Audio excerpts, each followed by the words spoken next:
Damon. Hello, brother.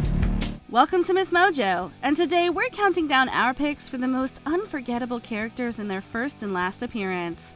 This list contains spoilers for multiple shows. You, Eleanor Shellstrop, are dead. Your life on Earth has ended, and you are now in the next phase of your existence in the universe. Number 10, President Jed Bartlet, The West Wing. Throughout the first episode of Aaron Sorkin's political drama, the president is mostly unseen. But as soon as Martin Sheen enters the scene quoting Bible verses and standing up to a hypocritical Christian political lobby, we know exactly what kind of leader he is. He is good-natured until crossed. CJ, show these people out. I believe we can find the door. Find it now. After serving his 2 tumultuous terms, the series finale ends with him being flown out of the capital city and into his future as a former president. It's a bittersweet departure for both the character and the audience. But as a man who has always had his eye on the future, Jed is able to leave us with the perfect words for the occasion one last time. What are you thinking about?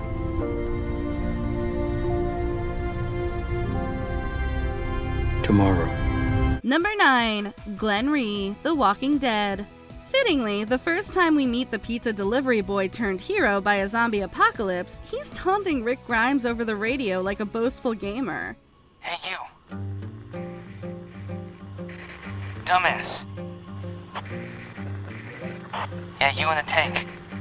You cozy in there? Glen reappears in the flesh in the second episode, helping Rick escape a horde of hungry flesh eaters. But it's his last scene, where he meets his brutal end, that really made an impact on the show's audience. First impressions are important.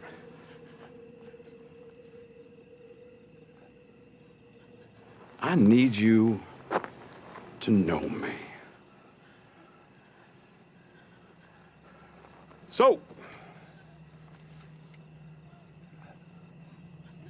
back to it. Negan does away with the fan-favorite character in the most cruel and violent way, bashing away at him with a bat in front of the people who care about him. Simon's my right-hand man. Having one of those is important. I mean, what do you have left without him? A whole lot of work. You have one? Maybe one of these fine people still breathing? Number 8, Omar Little, The Wire. Yeah, you see that? Oh, yeah. Third from the end.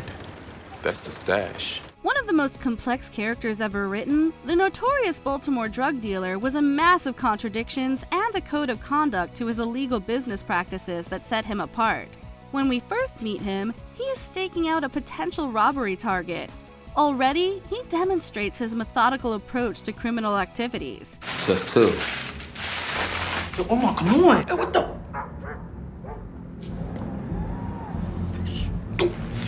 He meets his end in a corner store when a young boy looking to build up his own notoriety in Baltimore. It speaks to the cynical nature of crime. In the end, Omar is replaceable in the criminal underworld, where people are always looking to claim power. The boy robbed him? Canley said the hoppers all ran up in there afterward for souvenirs. Took his shot in the semi-auto, too. Ran all through his pockets. Number 7, Christina Yang, Grey's Anatomy. When Sandra Oh left the long-running series at the end of its 10th season, fans were rightfully devastated. Christina Yang had been a stalwart presence in the show and in Meredith Grey's life since the beginning. Only 6 women out of 20. Yeah, I hear one of them's a model. Seriously, that's gonna help with the respect thing? From her first judgmental comments about Izzy Stevens, we know exactly how she operates.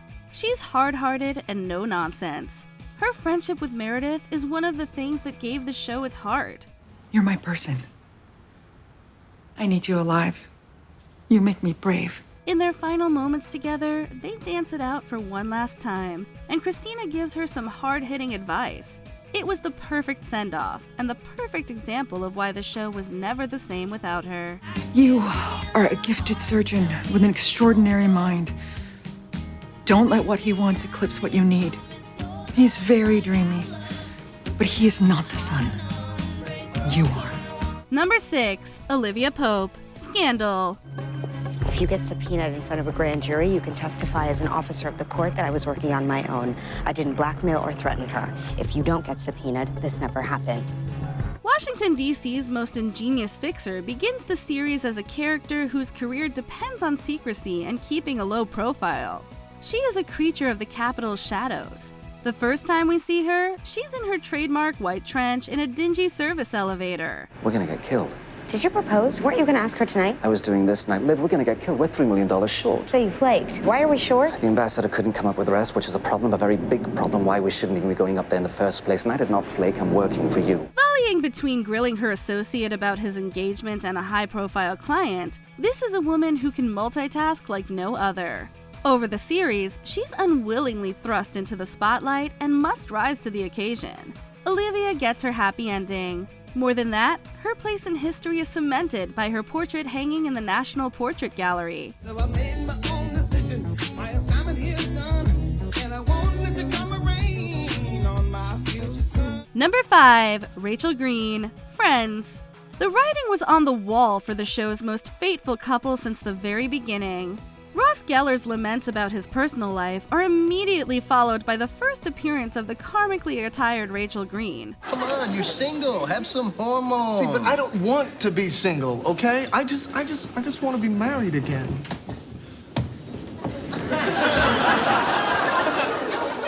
And I just want $1 million.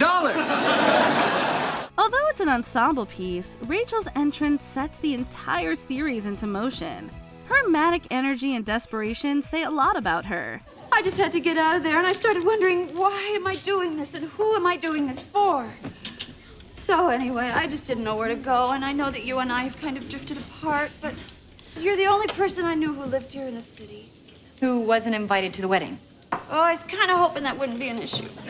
She goes from runaway bride to self-assured and independent woman, but in the series finale, she can't leave Ross.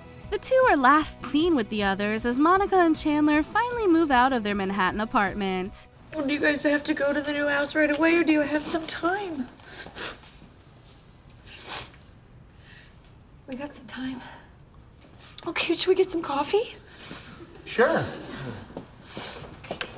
Where? Number 4. Daenerys Targaryen, Game of Thrones. When we first meet the Mother of Dragons, she is in a dire position. Her sniveling, abusive brother is using her as a pawn in his own quest for power. I want us both to go home, but they took it from us. So tell me, sweet sister, how do we go home? I don't know.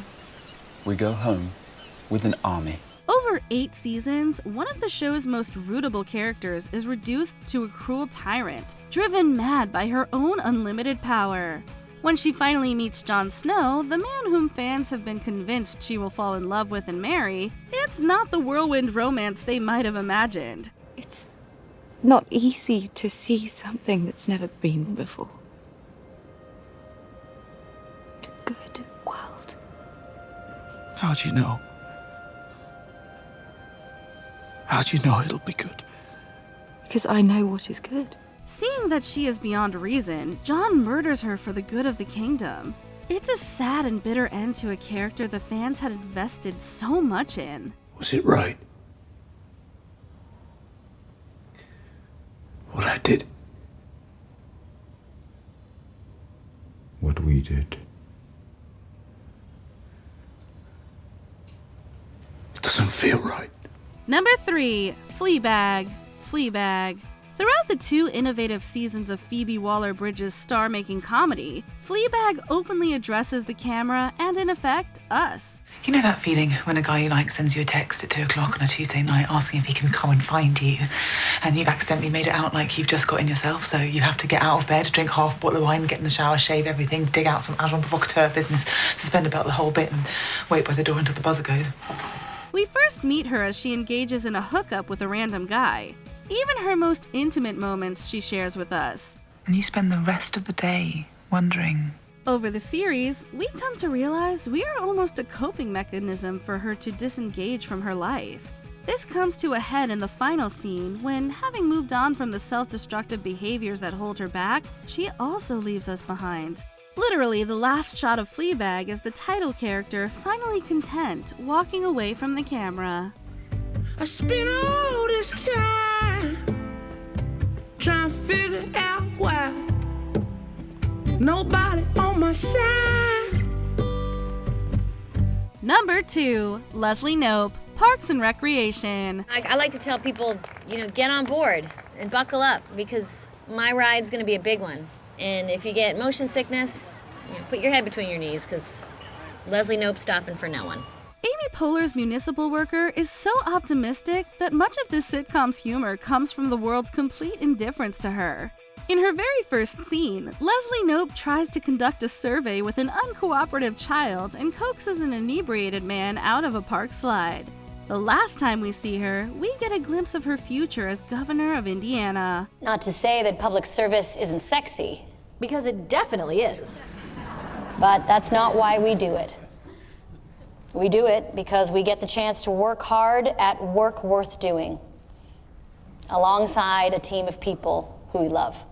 Our final moments with Pawnee's Parks and Recreation Department see them posing for a picture, unsure of when they will see each other again. Nevertheless, Leslie is ready to step into her greatness. You ready, babe? Yes. I'm ready. Before we unveil our top pick, here are a few honorable mentions. Lorelai and Rory Gilmore. Gilmore Girls, A Year in the Life. The mother-daughter duo went from jonesing for coffee to very real grown-up problems. I want to remember it all. Every detail.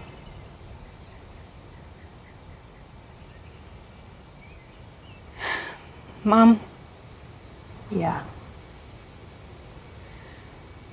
I'm pregnant. Damon Salvatore, The Vampire Diaries. He had us at hello twice. Hello, brother.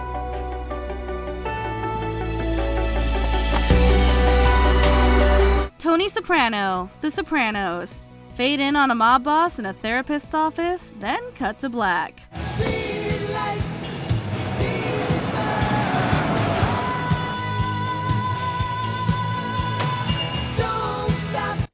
Villanelle, Killing Eve. Few characters have the character arc that this assassin had. I did it, Eve. Don't you mean we did it? Yeah, but mostly me. Selena Meyer, Veep. The VP starts surrounded by an eccentric but devoted staff and ends having sold them out. But I would be more than happy to get you something to eat. What would you like? You figure that out. Okay. Why am I coming up with solutions for you? That's your job, right? Sorry, That's not ma'am. my job. Okay. Sorry, ma'am. I mean, the level of incompetence in this office is just...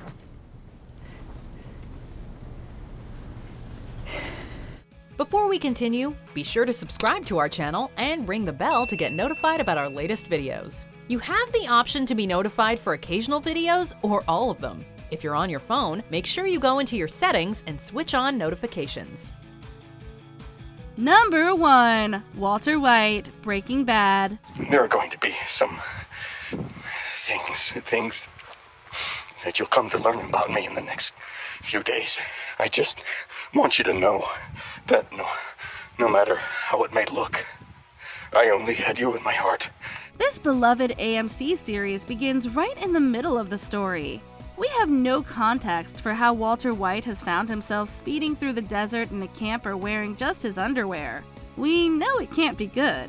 What follows over the next 5 seasons sees the mild-mannered chemistry teacher becoming a crime kingpin who sells out his morals and his own family's safety for power. I did it for me.